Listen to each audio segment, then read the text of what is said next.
Hey guys, Nick here, and welcome to the Omniverse of Nick and part 4 to What If Frieza Turned Good. Before we get into today's part, be sure to smash the like button, subscribe to the Omniverse of Nick, and be sure to further acknowledge and support the future of the Omniverse by checking out the Discord, Patreon, and Google Doc on the homepage, as well as commenting future requests and expectations for this year. With all that said, let's get into today's part.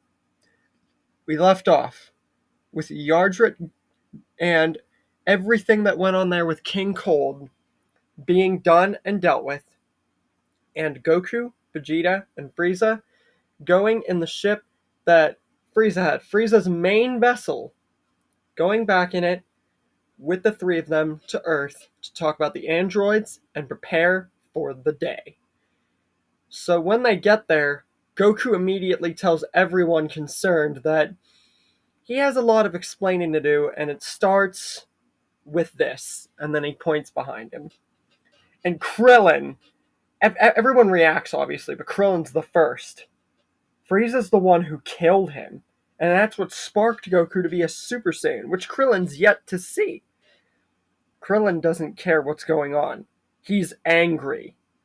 Frieza doesn't blame him and says maybe he's done a lot to the poor bald men, all the Earthlings, and everything, but he's not like that now. They have no need to be scared of the former Emperor. And Goku smiles, seeing that Frieza has really accepted that he's not a bad guy anymore. Yamcha reacts kinda but he never met Frieza up close. But from what he heard on King Kai's, he was bad. Like, really bad. Like, killing millions and almost killing everybody on Namek bad. But, he accepts it way more than Krillin. Bulma reacts more happy to see Goku alive and is more intrigued at the fact that Frieza actually and Vegeta helped Goku. It's like Piccolo all over again.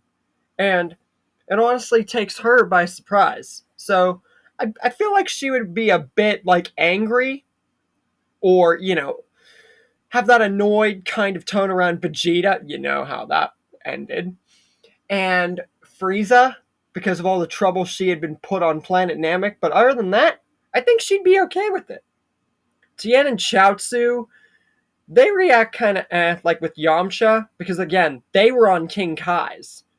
Piccolo, on the other hand, oh boy, he's angry. Because not only did third form Frieza basically death beam him to death, pun intended, not only did fourth form Frieza basically treat him like a ragdoll when Piccolo was helping Goku with the Spirit Bomb, not only did he shoot a death beam through Piccolo whenever Piccolo tried to save Goku, and almost killed him again. But remember, Piccolo fused with Nail, so he has all the memories of Frieza's minions and Frieza himself, not only almost killing Nail, but all of the deaths of the Namekians. True, they all got brought back, besides the village Vegeta destroyed. But that doesn't take away the fact that all those memories are there. So if there's anyone besides Vegeta and pretty much Krillin to hate Frieza, it would be Piccolo. Goku says that he understands everybody's feelings. He told this to Vegeta and to Frieza, who he still has to put forward effort towards entrusting to some degree. But Goku's been training and fighting alongside Frieza longer than anyone else. Vegeta doesn't really count because he always wanted to betray him. But the point is, Vegeta, Piccolo, Krillin, everybody else have to deal with the fact they have a bigger threat than Frieza out there. And it's not just one. Frieza already helped deal with one threat, but they have a much bigger problem ahead of them. And Frieza says, yep, and it's not just what we had to deal with my father, and it's not just these toy robots we have to kill in 3 years. He tells everybody that not only did his father almost kill all of them, along with this boy from the future, and then they have to explain that whole story, but Now, Rogue, Third Stellar Region, and all across space soldiers are now going towards a backup plan of finding his brother, Cooler. And yeah, he'll definitely be here in due time. Because that was King Cold's backup plan. Simply call Cooler back to put his brother in his place. So, there's no doubt that Cooler has gotten stronger too. And Frieza says that he might understand why the warriors of Earth do not trust him. He knows Vegeta hates him, and he knows for certain that the Namekian hates him. But honestly, he should not care, but he is here because he wants to actually train with these people and show that he's more than what once was an evil, sadistic emperor who used to kill and torture and enslave everybody. And the only way he can do that is by training with them and hoping that it sticks out to their side. Honestly, he's all new to this whole mercy and, hero gimmick, as he never had to train or be good in his life. He was always born for ruling an imperial conquest. But they can thank their little buddy here, Goku, for being so naive and so good. The one thing that Frieza never thought he would actually be thankful for. Because, remember, in canon, he was actually thankful for it whenever they were about to defeat Jiren. So this is happening way sooner because Goku saved him from his own Destructo Disc. Or Death Saucer, if you want to be more politically correct. Death Slicer, same difference. Either way, Frieza can only hope that the training is the best way to get these people to forget about what he did and all of what he enslaved and killed. So, the Z Fighters, with Goku's stride really laying into them, alongside Frieza making the speech, pretty much just go with the fact that Frieza's telling the truth, and they all prepare for the androids for 3 years, which I'll get to here in a minute. Meanwhile, Sorbet and all the rest of the Frieza force scattered across space, parts of the Third Stellar Region, and all the way out in space, know that King Cold has just died. And Frieza is still out there alive. And Sorbet can't not believe that the one emperor that he always looked up to, the one lord of the universe himself, betrayed their values and even took out the king. And now he knows he has to go and find Cooler so that they can revitalize the Frieza Force to the Cooler Force and put Frieza and the Super Saiyans in their place. And soon enough, they do find him. They find Cooler on a dark, distant planet. And he's very surprised to hear that not only is his father dead, but Frieza was responsible, helping Saiyans. He should have known. This is worse than getting killed by a Saiyan. He actually submitted and helped them kill his father. And now he knows that his father should have left him to the Empire instead of Frieza. And now he has to get his hands dirty, putting the Saiyans, their little planet Earth, and Frieza in their places. He says, smiling to all the soldiers, the Frieza Force and Empire and the Cold Empire's no more. From now on, it shall be called the Cooler Force. And Cooler thinks that Frieza might have gotten stronger and proven himself. But he remembers all the times he tried to beat him, how he was always stronger and had the edge. And once he got his fifth form, Frieza mattered not. And that was proven now that he's heard about him losing to these Saiyans and killing his father. If Frieza had simply learned the fifth form, like Cooler did, he would have actually killed those Saiyans no problem. And to be honest, he's right. And Cooler says that within over 3 to 4 years, maybe a little bit longer, since they are a very good distance away from that planet Earth. They will be on Earth to teach Frieza and these Earth Saiyans all a lesson. You never cross the empire of the Frost family, let alone Lord Cooler. And what, by the way, I bet you guys are wondering, how is it conveniently around the time, if not like right after the time of the androids, that Cooler arrives? Well, you see, it took Vegeta and Nappa a year to get to Earth. And since Cooler's much, much, much, much farther away, and I'm actually canonizing him into the story and making him even more farther away, I'm making it so by the time I introduce him, which will be after the androids, spoiler alert, it will make sense as to why and when he appears. But trust me, you guys will love how I set up Cooler.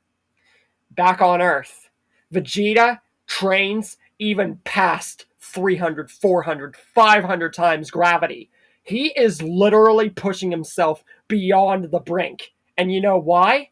Because he has Super Saiyan early.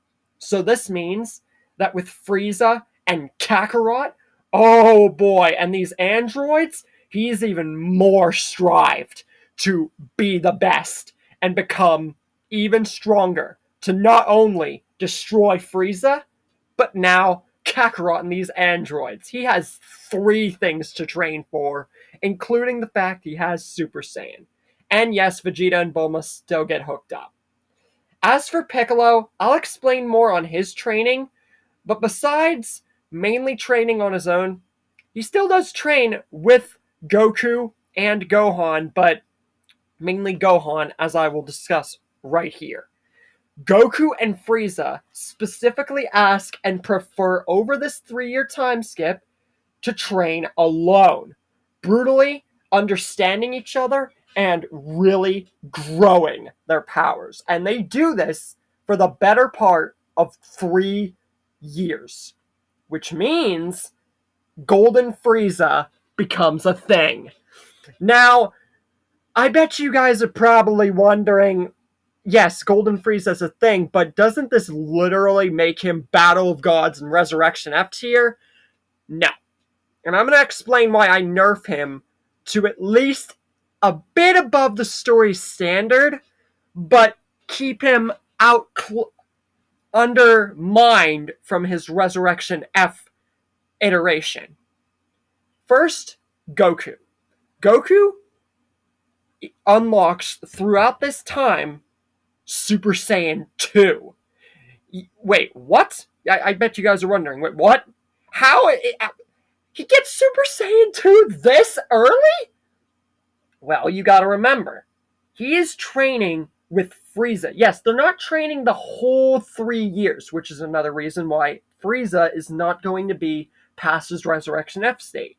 But the time that they do train, they are fighting each other brutally and almost like they were on Namek, except it's not to kill each other.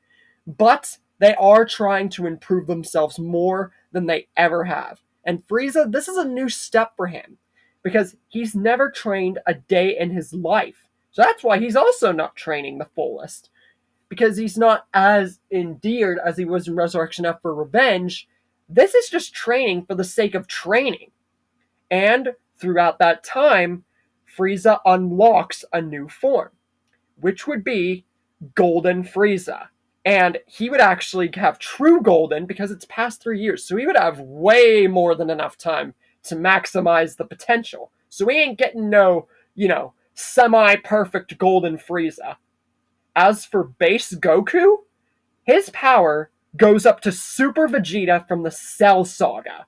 So we're really going big with Goku's base power at this point. Super Saiyan Goku, he is comparable to Perfect Cell, if not Super Perfect Cell. As for Super Saiyan 2, which he unlocks, this Super Saiyan 2 Goku Android Saga is Super Saiyan 2 Majin Vegeta tier and right around Fat Boo tier. So yeah, I know, I basically just made Goku so broken that the Android Saga is literally looking to be pointless. But you guys would be wrong, because trust me, we might not be getting to the full Android Saga in this part, but we're setting up for something that'll make the Android Saga worth it in its big few moments. Might be spoiling a little too much, but hey, gotta spoil some moments. As for fourth form Frieza, I don't know why I had to say fourth form, but you get the point. Frieza's base power in this form is comparable and pretty much classed just above his first form Frieza's power level in the Resurrection F movie. So, it would roughly be in it would be stronger than Goku.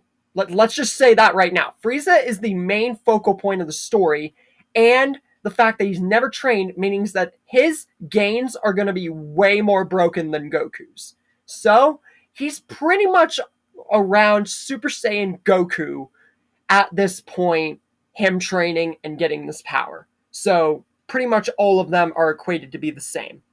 As for Golden Frieza, I'll explain more on him in a moment. As for Super Saiyan 2 Goku, he unlocks Super Saiyan 2 within this time skip, but also he reaches the very first stages of Super Saiyan 3. False Super Saiyan 3. Which would honestly, False Super Saiyan was something epic within of itself. But False Super Saiyan 3 would be freaking epic to see. Now, I bet you guys are asking, since I just mentioned it, how strong is Golden Frieza if his fourth form is weaker than his fourth form in the movie, but yet it's as strong as his first form in the movie? Well, Golden Frieza, at this point, would be strong at the point of Buhan or right around Super Vegeta.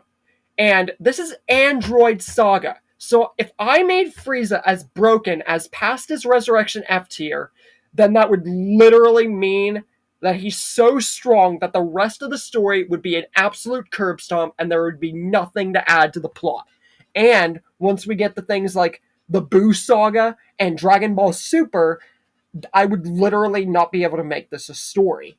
But since Frieza's training for the first time in his life, the fact that he's not training for revenge, and the fact that he's not going for the kill when training with Goku, and that they're relaxing and Frieza's finally understanding the peace on Earth and everything it has to offer, means that he's not going to train so much that it gets him to that level of power in the Resurrection F movie.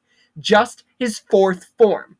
So he's not going to de-transform to his first and have it that way. His fourth is going to be the custom power level for his first in the movie. So that's why he is not at that power right now. But don't worry, he will definitely get there after the point of the Buu Saga. And he will not be at the nerfed point that I am putting him at right now, even if I am explaining it for long, because, of course, Frieza's the main focal point, and he's definitely going to be getting lots of legs up. Now then, Gohan also gets in the training, much to the chagrin of Chi-Chi, and Frieza gets a first look-see at Goku's wife, and is just as surprised as, Piccolo was, Super Saiyans have the weakness, yada yada. And with Gohan, through this, he becomes a Super Saiyan early, because of Frieza being there. Gohan doesn't hate Frieza, but he is still angry and untrustworthy of him for pretty much the same reasons. And this is what I was getting to earlier. He trains with Piccolo, while Goku and Frieza basically train by themselves. So with Piccolo being his mentor, Gohan knowing all about what happened on Namek, they're both equally untrustworthy, but it seems like Frieza's not going to attack them or do anything to destroy the planet. So they really don't have a reason to attack or go against Goku or Frieza or anything like that. So they train on their own and get massive gains. Again, Gohan's Super Saiyan. And Vegeta, he gets strong too. Like I said, he has Super Saiyan early. So this is like Super Saiyan Vegeta story or Vegeta Immortal story, power leveled Vegeta. And he gets Mastered Super Saiyan by the time the androids are set to arrive. And that brings us to the island 9 miles off of South City, the fated day where the androids are supposed to appear. With all of this drama, all these power levels, all these people, the setup for Cooler, how will this go for the androids and into the future of this story? Or does it still not even matter with the nerfs and changes, and it will literally break the story so much that no villain will have any chance, with Frieza on the side of good? And I will see you guys in the 5th part.